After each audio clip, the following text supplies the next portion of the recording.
Hello and welcome to a special edition of ZDNet's DIY IT Coffee House. Today we're going to dive in and understand the 2017 Mac market through a series of charts. Now, a few months ago, Apple had a special meeting with a number of reporters and talked about the future of the Mac market as well as some information about the size of the Mac market. John Gruber and Lance Ulanoff were among them, and they wrote some articles which I am using as source for some of the numbers in here. So with that, let's take a quick look at what we're dealing with.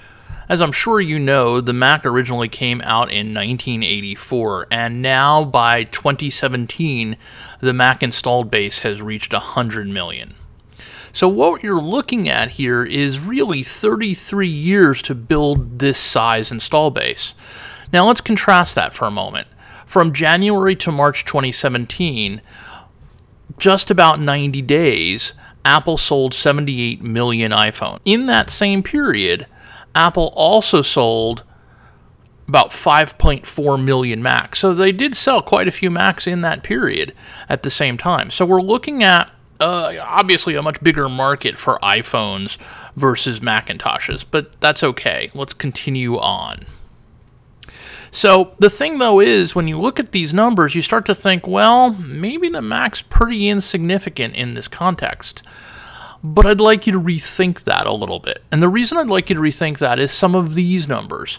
Apple sells $25 billion worth of Macs annually. Now, for any company other than Apple, this would be a huge number. For example, let's take a look at that 25 billion number for a moment. 25 billion is actually greater than McDonald's Corporation total revenue. In a sense, what you're looking at is, if the Mac was a standalone company, it would actually be bigger than Mickey D's. That's a measurable business. So, given that, what are we looking at in terms of usage of the Mac? Well, the key problem here, as I see it, in terms of why Apple has sort of hesitated to invest in the Pro machines that it just announced at WWDC, is that only 30% of their users use a Pro-level application at least once a month. That's video production, graphics design, audio creation, coding, that sort of thing. And even worse, to an extent, is only 15% use Pro-level apps at least once a week. So a real small percentage of the very small user base that's out there are hardcore users, whereas 70% of their users are non-pro. Now, my argument, and this is an argument that I've had for years, is that when you have a platform, you need to be able to scale the platform to keep the users. And in the Mac, this is a particularly important thing because you have people producing full movies on the Mac and so forth. So Apple does need to address the very high-end Pro market, even though it's a very small piece of their overall revenue. Although, as we saw, the Mac itself would be a huge corporation just on its own if it weren't part of Apple.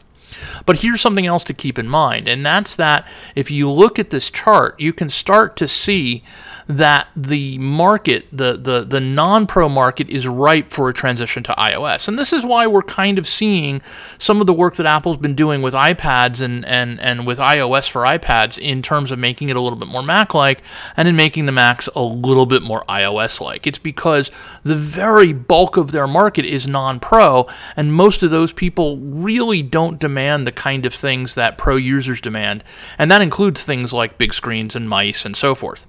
And you can tell that from another detail here, which is kind of interesting. You can tell that because only 20% of all Mac users use desktops, even among the pro users.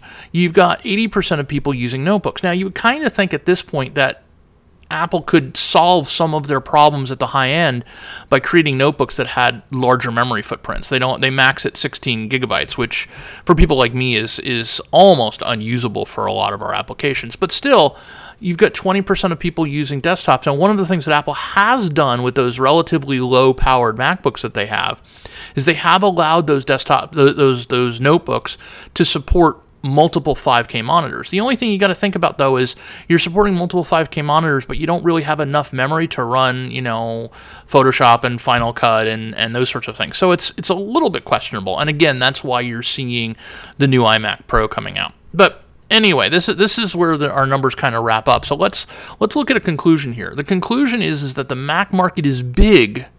Even the true Pro market is big, because if you're looking at roughly 15% of $25 billion, you're still talking about a $3.75 billion marketplace, which is a really big market, again, for companies other than Apple, excuse me. And that leads us to our final but, which is, compared to the iPhone, everything is small.